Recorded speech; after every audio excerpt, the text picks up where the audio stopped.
Ya, kita ada di hari-hari doa 10 malam dan telah 3 hari, 3 malam kita melakukan doa dan saya percaya saudara-saudara diberkati Tuhan, amin.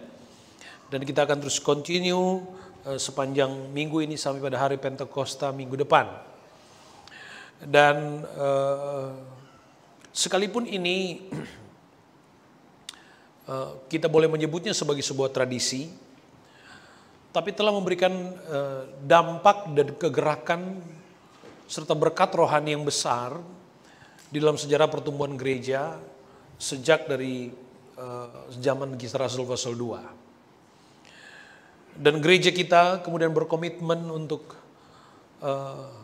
melakukan itu, bukan hanya sekedar dalam ikatan tradisi semata, tapi menjadi sebuah semangat, ya, menjadi sebuah kecintaan untuk sekiranya boleh untuk kita kembali boleh mengalami Pentakosta.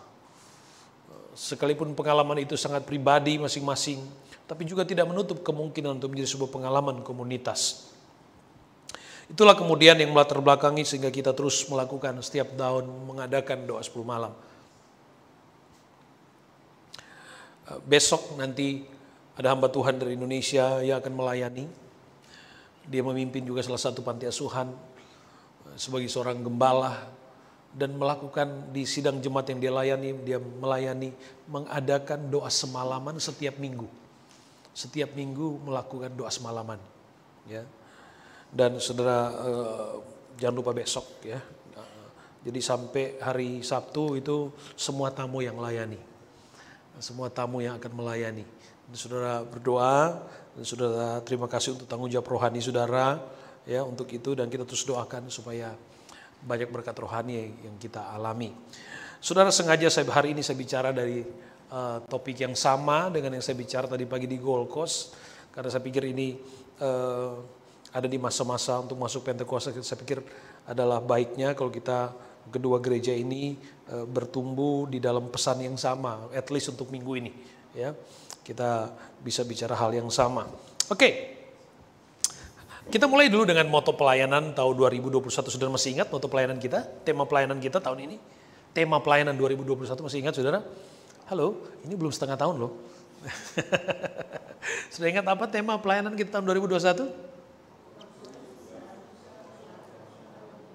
Haleluya. Roh Kudus di dalam kita adalah kekuatan di dalam pelayanan.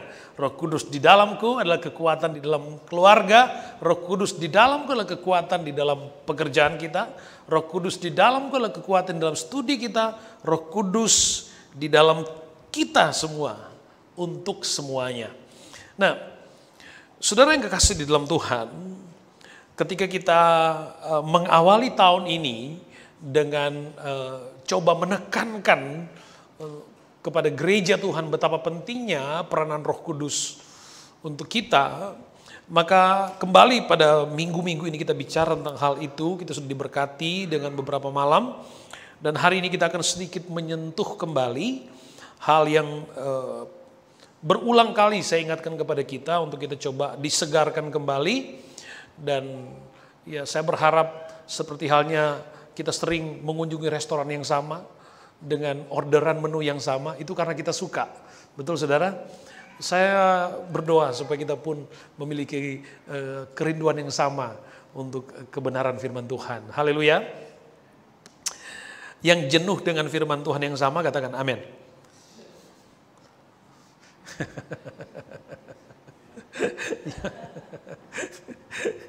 Saya percaya, terima kasih saudara, luar biasa, ya. Saya percaya kita tidak jenuh dengan firman Tuhan, karena firman Tuhan adalah kehidupan. Saya suka tadi, mantap, amin. Yang ikut Zoom aja seneng banget, apalagi yang hadir face to face, ya. Puji Tuhan.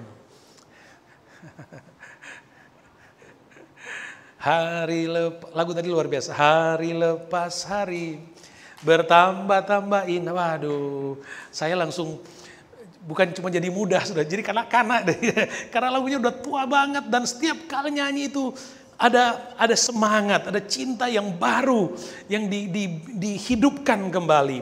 Hari lepas hari bertambah-tambah indahnya, hari lepas hari aku cinta padanya. Yesus cinta saya, ku nanti kedatangannya. Hari lepas hari bertambah-tambah indah. Dalam cinta menanti kedatangan Tuhan. Haleluya. Oke, Yohanes pasal 16 ayat yang ke-7. Yohanes pasal 16 ayat yang ke-7. Saya ingin kita mengawali dengan ayat ini. Namun benar yang kukatakan ini kepadamu, ini perkataan Yesus, adalah lebih baik, lebih berguna bagi kamu jika aku pergi. Sebab jikalau aku tidak pergi, penghibur itu tidak akan datang kepadamu. Tetapi jikalau aku pergi, aku akan mengutus dia kepadamu.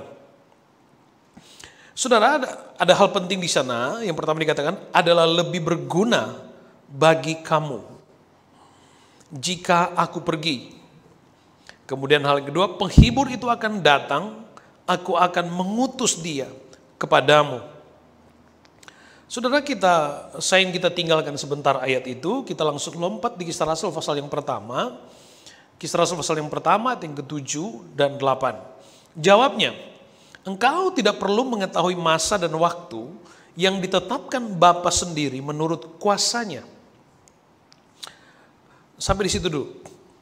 Saudara, di ayat yang ke-6 murid-murid bertanya kepada Yesus, kapan engkau akan memulihkan Israel? Nah, saudara, kalau kita melihat pertanyaan ini, di sana kita bisa melihat apalagi ketika Yesus menjawab pertanyaan ini, bahwa Yesus memberikan penekanan bahwa ada hal yang jauh lebih penting dari sekedar keingintahuan kita. Sekalipun memiliki pengetahuan, pengertian tentang sesuatu hal yang kita pikir kita butuhkan, itu adalah kuat dalam pemaknaannya. Tetapi ada hal yang bagi Yesus di dalam konteks waktu dan pengalaman tertentu, Yesus melihat ada hal yang lebih penting dari semua itu. Sehingga kemudian Yesus menjawab pertanyaan itu tidak pada konteks yang ada pada konteks kebutuhan mereka saja. Sebab kalimat ini Yesus berikan kepada murid-muridnya sebelum dia naik ke sorga. Sebelum dia naik ke sorga, Yesus katakan, engkau tidak perlu mengetahui masa dan waktu. Di terjemahan yang lain menggunakan kata, it is not for you to know times or seasons. Saudara, setiap kita memiliki cerita, memiliki pengalaman, memiliki seasons di dalam hidup kita masing-masing. Dan di dalam seasons kita masing-masing bisa berbeda ceritanya. Dan kita menginginkan supaya kalau boleh Tuhan, kita tahu apa sih sebenarnya yang akan terjadi. Ending dari season hidup saya, atau apa sebenarnya akan terjadi besok. Jadi ada istilah kerennya, kita kepo banget gitu. Pingin tahu banget tentang sesuatu gitu. Dan itu menjadi sifat dasar dari manusia yang selalu ingin tahu, penasaran dengan sesuatu. Saya katakan tadi, tidak salah kalau kita memiliki keinginan untuk mengerti, untuk tahu. Tapi pada konteks waktu dan kebutuhan hidup kita, maka sesungguhnya Yesus jauh lebih mengerti apa sebenarnya yang terbaik dalam atau untuk hidup kita. Nah, kalau kita lihat di dalam Kisah Rasul pasal yang pertama, di dalam ayat-ayat sebelumnya, bahwa ayat 3 misalnya kita lihat, kepada mereka ia menunjukkan dirinya setelah penderitaannya selesai, dan dengan banyak tanda ia membuktikan bahwa ia hidup. Sebab selama 40 hari ia berulang-ulang menampakkan diri dan berbicara kepada mereka tentang kerajaan Allah. Berulang-ulang ia menampakkan diri kepada mereka dan berbicara kepada mereka tentang kerajaan Allah. Saya percaya jika kita terus mengulangi sebuah pesan, maka bagi kita itulah sesuatu yang penting. Demikian pun bagi Yesus. Jika kemudian Yesus berulang-ulang ya sebelum dia naik ke sorga, maka itu menjadi sesuatu yang sangat penting. Itu yang kemudian kita tangkap di sini bahwa ada dalam konteks waktu ada hal yang jauh lebih penting bagi Yesus dibandingkan dengan sekedar menjawab apa yang kita inginkan sebenarnya. Sehingga Yesus katakan, engkau tidak perlu mengetahui masa dan waktu. It is not for you to know times or seasons. Ada misteri ilahi di dalam seasons dari hidup kita masing-masing. Ada mungkin di dalam pengalaman hidup kita, sementara yang lain ada yang sedang tersenyum dengan ceritanya, ada yang sedang menangis dengan ceritanya, dan masing-masing kita pingin tahu endingnya kayak apa sih. Nah, saudara yang kekasih dalam Tuhan, ada keadaan di mana Tuhan tidak kemudian memberikan kepada menyatakan sepenuhnya ya cerita itu kepada kita untuk apa. Dan mari kita mengerti bahwa ada masa, ada waktu yang hanya ada di dalam otoritas Tuhan. Dan itu kata Yesus sendiri. Hanya otoritas Tuhan. Dan saudaraku yang kasih, tapi yang pasti dalam setiap kisah dari perjalanan hidup kita ada cerita yang menarik di situ. Juga ada pembelajaran di situ. Apapun pengalamannya, tapi pasti ada pembelajaran dan ada Tuhan di situ. Dan jika di dalam setiap seasons dari kehidupan kita ada Tuhan, maka saya selalu mengimani bahwa ketika Tuhan hadir di dalam perjalanan hidup kita, maka ada kepastian tujuan di situ. Ketika kita bicara ada kepastian tujuan, maka berarti Tuhan di dalam season hidup kita, maka Tuhan sedang mengerjakan bagiannya. Memproses, membentuk kita, supaya kita benar-benar sampai kepada tujuan itu. Dan itu yang coba kita sedikit melihatnya pada hari ini. Nah, bicara tentang kerajaan Allah yang berulang-ulang Yesus katakan, ini bisa bicara tentang kedatangan Tuhan, bisa bicara tentang sorga, bisa bicara tentang kerajaan kekal, kerajaan Allah di tempat senang kekal. Ya. Nah saudara, ada keingintahuan, apalagi di masa kita seperti hari ini, banyak orang melihat bahwa pandemi ini tanda-tanda kedatangan Tuhan Yesus semakin dekat. Hari-hari ini banyak sekali tema akhir zaman. Khotbah tentang akhir zaman. Banyak sekali. Orang pingin tahu banget kapan Tuhan datang. Nggak usah saudara. Nggak usah cari tahu kapan itu Tuhan datang. Tuhan cuma kasih tahu tanda-tanda ini akan mendahului. Sebab itu hanya ada di dalam otoritas Tuhan. Alkitab tidak mencatat kapan Yesus datang. Enggak. Itu bukan yang terpenting dalam perjalanan iman kita. Tapi yang terpenting Yesus katakan ketika dia bicara tentang kerajaan Allah, tempat itu pasti. Sorga itu pasti. Bahwa Yesus akan datang kembali kemudian membawa kita ke tempat di mana dia berada, itu pasti. Keingintahuan kita untuk kapan itu terjadi, bukan itu yang penting. Bukan itu yang penting. Lalu kemudian Yesus berkata di dalam ayat yang ke-8, di dalam Kisah Rasul pasal yang pertama tadi, Yesus berkata, tetapi kamu akan menerima kuasa kalau Roh Kudus turun ke atas kamu. Saya percaya bahwa ketika Tuhan bicara tentang kamu akan menerima kuasa kalau Roh Kudus turun atas kamu, maka pernyataan tentang pengalaman Roh Kudus akan terus ke atas kamu itu tidak hanya berhenti kepada konteks kebutuhan ketika kemudian Kisah Rasul pasal 2 terjadi, hari Pentakosta Roh Kudus dicurahkan. Tidak hanya berhenti di situ. Sekali lagi, Waktu Yesus merespon pertanyaan, kapan sih waktunya? Kapan sih Tuhan datang? Atau dengan berbagai pertanyaan-pertanyaan lain yang ingin kita tahu tentang season di hidup kita. Maka Yesus menjawabnya, kamu akan menerima kuasa kalau Roh Kudus turun atas kamu. Kita mungkin bisa berkata, halo, ini mah nggak menjawab. Ini nggak menjawab. Sekali lagi, pesan pentingnya, Kisah Rasul 1 ayat 8, tidak hanya berhenti pada Kisah Rasul pasal 2. Roh Kudus dicurahkan selesai. Enggak. Atau tidak hanya berhenti ketika gereja lahir.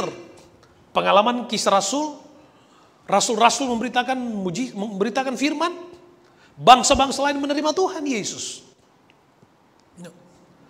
Tetapi ketika Yesus bicara tentang kamu akan menerima kuasa kalau Roh Kudus turun atas kamu, maka itu pasti ada hubungannya ketika Yesus bicara tentang kerajaan Allah. Sekali lagi, ketika Yesus bicara kamu akan menerima kuasa kalau Roh Kudus turun atas kamu, itu sangat memiliki hubungan yang sangat erat ketika Yesus berulang-ulang bicara tentang kerajaan Allah. Sehingga saudaraku yang kekasih di dalam Tuhan, tadi malam kita sudah dengar penjelasan dari Bapak Pendeta Daniel Raharjo, bahwa kekristenan ini sesungguhnya tidak boleh hanya berhenti pada pengalaman keselamatan. Saya sudah dibaptis, saya telah menerima Yesus sebagai Tuhan dan Juru Selamat, berhenti di situ. Kemudian kita mengharapkan kedewasaan rohani. Apalagi kita mengharapkan sorga. Pesan tidak berubah. Sorga tidak berubah, itu pasti itu ada. Tapi kalau kita hanya berhenti kepada pengalaman menerima Tuhan sebagai Juru Selamat dan selesai di situ, kemudian kita tidak bertumbuh kepada hal yang lebih penting lainnya, apakah kita benar-benar akan sampai kepada tujuan itu? No. Makanya bagi Yesus bukan tentang keingintahuan kita tentang misteri kehidupan yang sampai hari ini banyak perkara di hidup kita nggak tahu. Bahkan menjawab pertanyaan-pertanyaan kita tentang semua misteri itu bukan hal yang penting jika dibandingkan dengan kebutuhan kita tentang kepenuhan kuasa Roh Kudus. Katakan amin. Alkitab banyak tadi malam juga diingatkan bicara tentang karakter, tentang pribadi dari Roh Kudus dengan karya dan manifestasi di dalam dirinya. Untuk diberikan kepada gereja kita, kepada gereja dengan tujuan masing-masing. Nah, hari ini kita memiliki keingintahuan kita, Tuhan datang kapan? Kalau juga mau tanya, boleh nggak Tuhan kasih bocoran, clue, kasih hint aja kapan? Ya kan? Kita pikir, hey, bukan berarti kita nggak boleh ngomong tentang belajar tentang akhir zaman. Belajar akhir zaman bagus belajar tentang belajar akhir zaman. Tapi kalau kemudian kita hanya berpenasaran tentang waktu dan konteks kehidupan yang masih misteri di hidup kita, dan kita nggak move on kepada pengalaman-pengalaman yang lain dalam kepercayaan Allah, kita tidak akan pernah bertumbuh dewasa.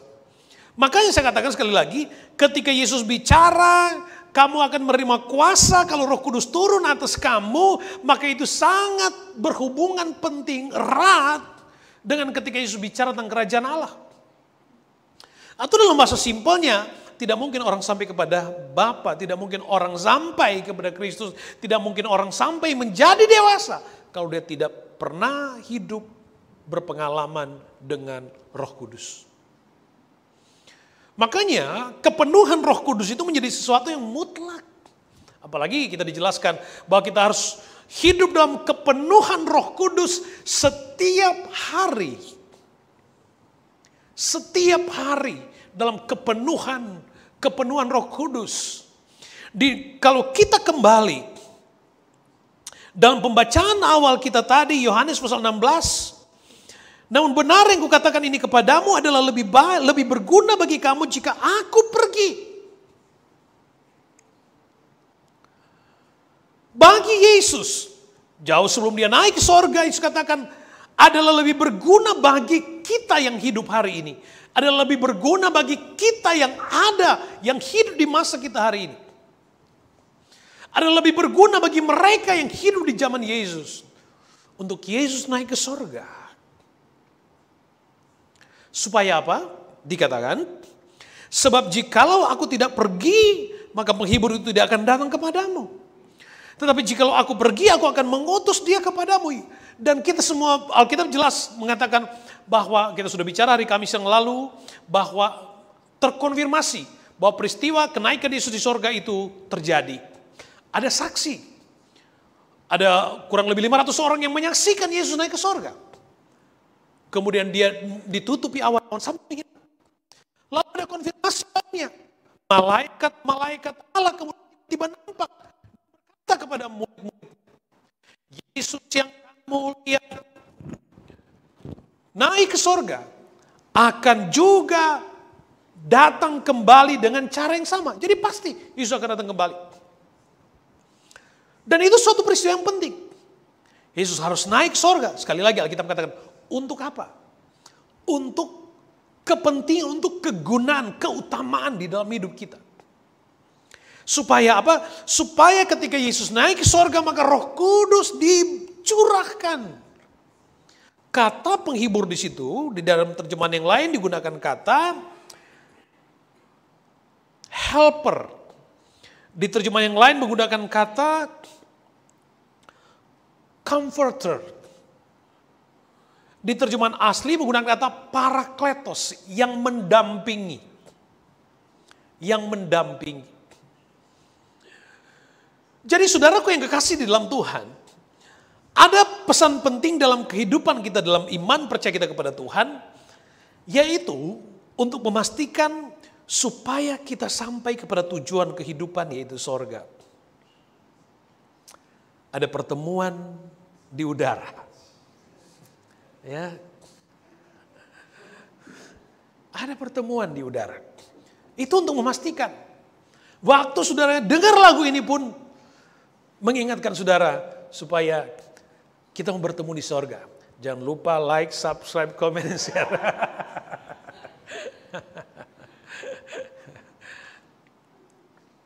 Saudara yang kekasih di dalam Tuhan Yesus Kristus.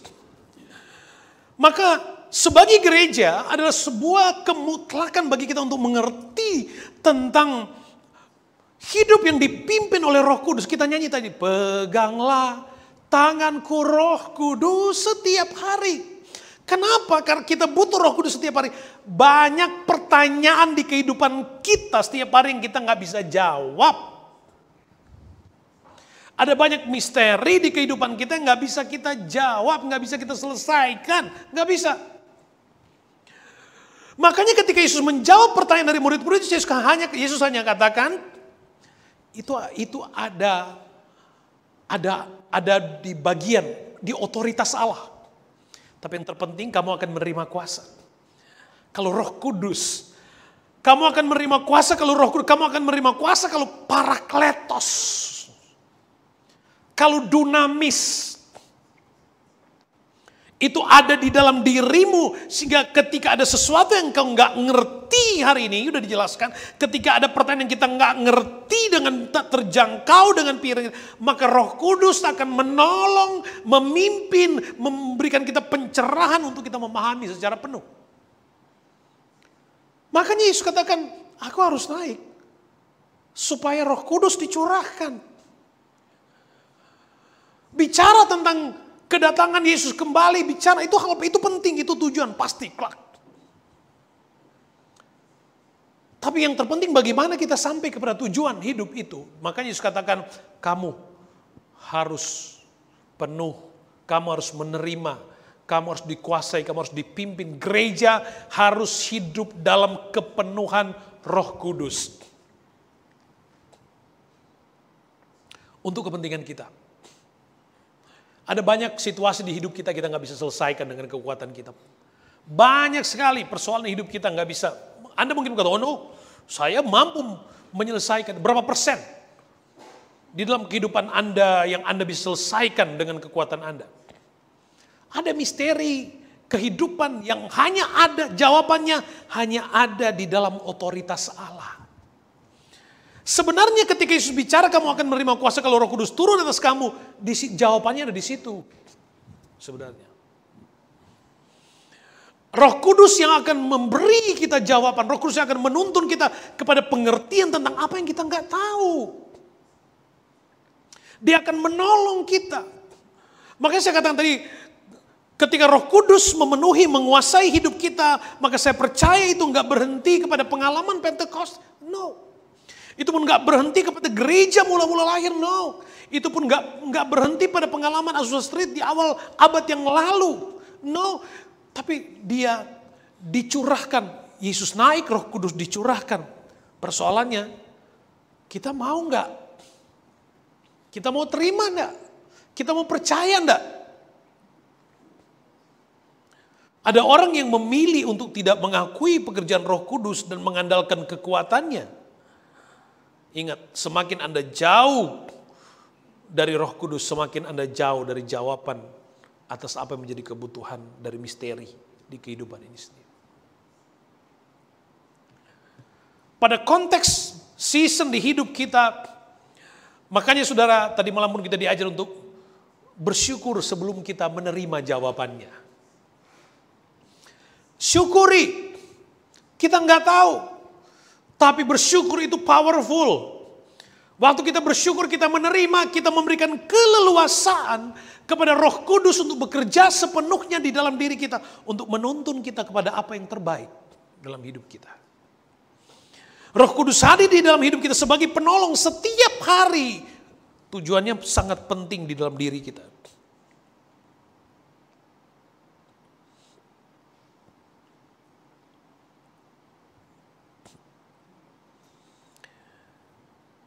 Saya lompat. Pekerjaan Roh Kudus sebagai penolong di dalam diri kita adalah yang pertama, untuk memastikan kita memiliki tujuan sorga. Roh Kudus di dalam kita untuk memastikan supaya apa? Supaya kita sampai di tempat yang Yesus masukkan kerajaan Allah yang sesungguhnya. Sorga. Dan gereja harus hidup pada tujuan ini. Saya katakan tadi pagi, saya juga ingin mengatakan kepada saudara, kalau orientasi kehidupan rohani kita hanya tentang hal-hal duniawi, saudara, ada orang gak percaya Tuhan suksesnya lebih sukses dari orang yang bergereja. Makanya orang yang ada di dalam Tuhan, dia memiliki kelebihan. Orientasi dari kehidupan rohani kita harus jauh, lebih jauh dari sekedar kita pikir kita suka, kita butuh di dunia ini. Kita harus mengejar itu. Panggilan sorga. Panggilan sorga. Nah, sekali lagi saudaraku yang kekasih di dalam Tuhan Yesus Kristus. Ketika Yesus berbicara tentang adalah lebih berguna. Supaya Roh Kudus turun di atas kamu adalah lebih penting. Kalau kamu penuh dengan Roh Kudus adalah lebih penting kalau engkau membuka hidupmu dengan Roh Kudus. Dari 500 dijelaskan dari 500 orang. Dia reduce sampai 120 orang di kamar loteng Yerusalem. Yang bertahan. Iya, memang kita berharap, saya pribadi berharap supaya semua kota Brisbane terima Tuhan. Kalau kita berdoa, kita optimis, kita katakan dengan Tuhan, lawati kota Brisbane. Kami memberkati kota, wah enak sekali saudara kalau dari atas saudara berdoa. Wah, kalau saudara alami enak banget. Ya. Dari atas bukit saudara berdoa, Tuhan berkati kota Brisbane. Biar jiwa-jiwa dilawat oleh Tuhan. Ada kesukaan. Walaupun kami pun sadar, kami gak bisa mengubah hati orang, gak bisa. Hanya Tuhan, hanya Roh Kudus yang mampu. Tapi ketika kita membuka hidup kita untuk Roh Kudus berkarya di hidup kita, maka Roh Kudus akan memastikan kita hidup pada tujuan Allah untuk sampai di sorga. Ingat, bukan saja tentang diri kita. Roh Kudus penuh di dalam diri kita, maka Roh Kudus akan berkarya untuk memastikan kehidupan kita setiap hari. Dia ada bagi kita sebagai pendamping yang ada di samping, menolong, menghibur, menguasai, mengajar, mengingatkan, memenuhi kita. Itu Roh Kudus. Saya berkata kepada saudara, ketika kita penuh dengan Roh Kudus, maka di dalam otoritas tadi, otoritas Tuhan tadi, dia tahu kapan. Tuhan tahu persis waktu yang terbaik untuk rohnya menguasai, rohnya bicara kepada kita. Pada konteks kebutuhan kita yang kita manusia diri kita nggak mampu selesaikan. Tapi kemudian tiba-tiba ada Roh Kudus seperti mengilhami kita untuk mampu mengambil keputusan, mengerjakan sesuatu, melangkah dan banyak hal lain lagi. Itu sesungguhnya pesan gereja. Pesan gereja adalah Roh Kudus ada di dalam kita sebagai kekuatan dalam pelayanan. Roh Kudus ada di dalam kita sebagai kekuatan dalam pekerjaan rumah tangga dan semuanya. Ketika kita memilih tema ini, kita sadar bahwa sekalipun orang berkata bahwa kita hebat, banyak yang GPD Brisbane punya, orang lain gak punya. Tapi bukan karena itu pun adalah anugerah. Kalau Tuhan menganugerahkan kita, kemudian Tuhan menghidupkan kita dengan pimpinan Roh Kudus, maka saya percaya semua yang ada di dalam diri kita semua itu diberdayakan kepada kepercayaan yang lebih besar sebenarnya.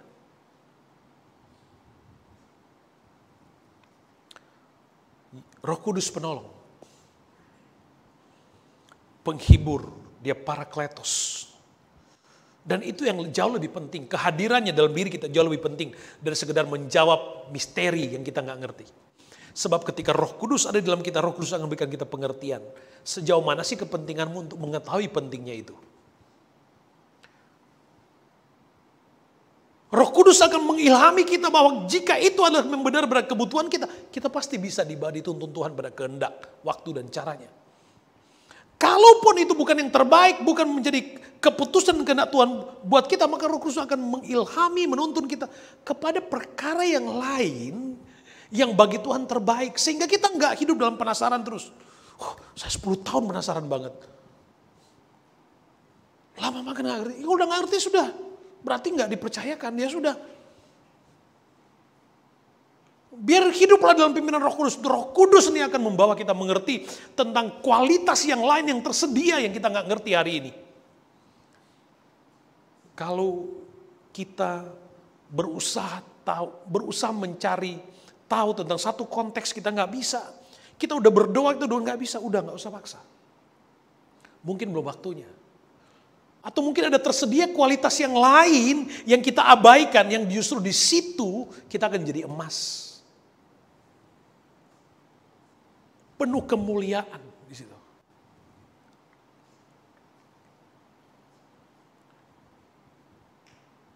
Saudara yang kekasih di dalam Tuhan Yesus Kristus, clear bagi Yesus berkata kepada murid-muridnya, engkau gak perlu tahu masa, engkau gak perlu tahu seasons, waktu yang ditetapkan Bapa sendiri menurut kuasanya.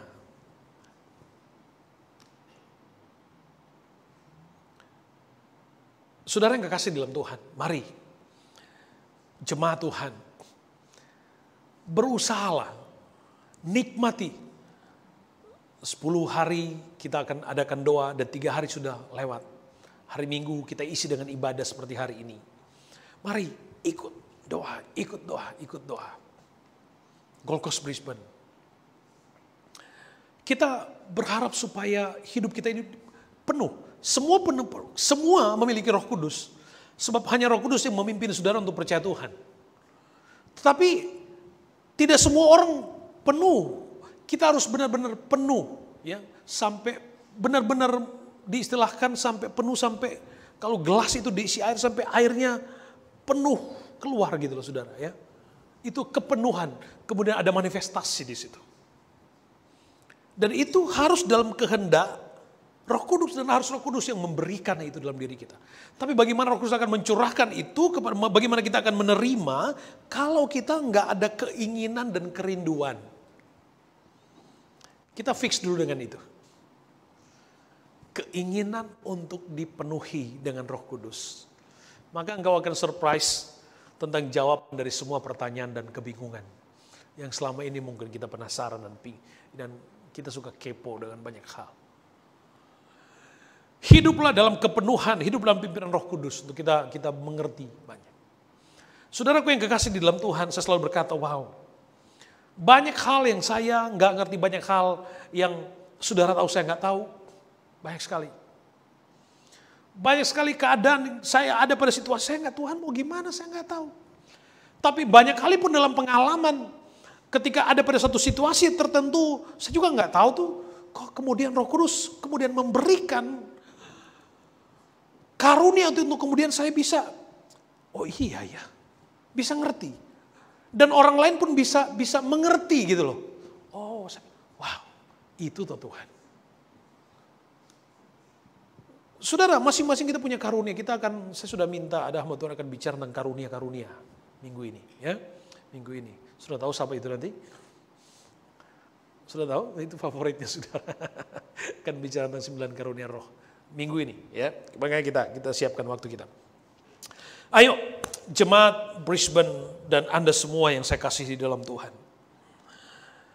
Kamu akan menerima kuasa. Kuasa di sini bicara tentang dunamis. Di situ muncul kata dinamit, dinamis, dinamo. Ya, kekuatan untuk menggerakkan, meledakkan. Itu. Nah, saudara yang kekasih dalam Tuhan, itu yang Tuhan curahkan, dia naik di sorga. Roh Kudus dicurahkan, kita tinggal nerima kok, nerima. Tinggal nerima. Tinggal minta, saya mau. Kita bangkit berdiri bersama. Peganglah tanganku Roh Kudus.